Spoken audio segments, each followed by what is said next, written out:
stands the queen in gold of fair.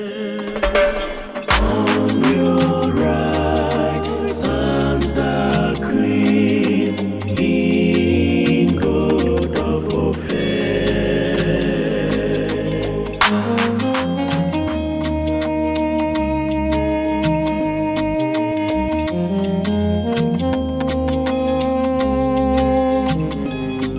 The daughters of kings are those whom you favor. On your right stands the queen in gold of fair. On your right stands the queen in gold of fair. Listen, O daughter, pay heed and give ear. Forget your own people and your father's house.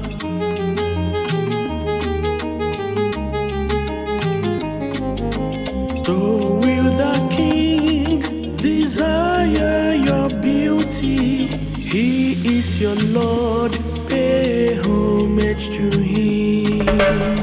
On your right stands the queen in gold of fair.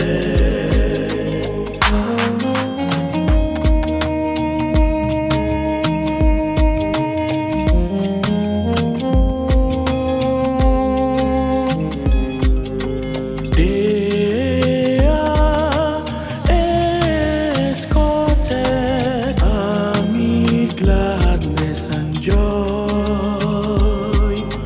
They pass within the palace of the king. On your right stands the queen in gold of fair. On your right stands the queen in gold of fair.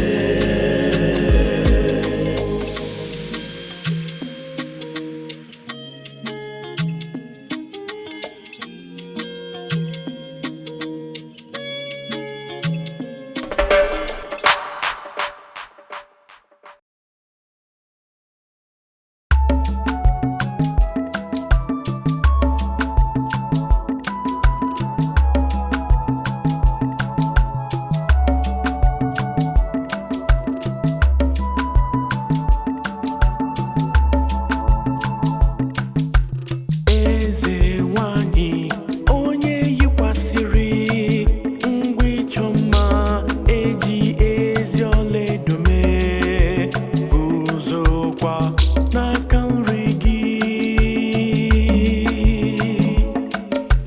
Eze nwanyị onye yikwasịrị ngwa ịchọ mma eji ezi ọlaedo mee, guzokwa n'aka nri gị.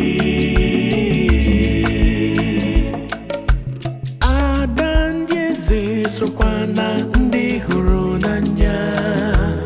Eze nwanyị onye yikwasịrị ọlaedo ngwa ịchọ mma eji ezi ọlaedo mee, guzokwa n'aka nri gị. Gee ntị ada, nụrụ ihe m na-ekwu. Chezọ ndị ikwu gị, chezọkwa ụlọ ebe nna gị. Eze nwanyị onye yikwasịrị ngwa ịchọ mma eji ezi ọlaedo mee, guzokwa n'aka nri gị.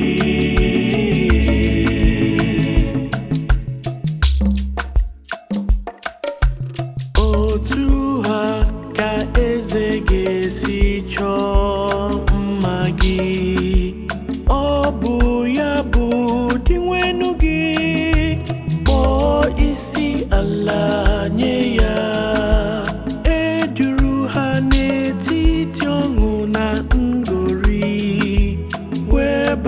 bata n'obi eze.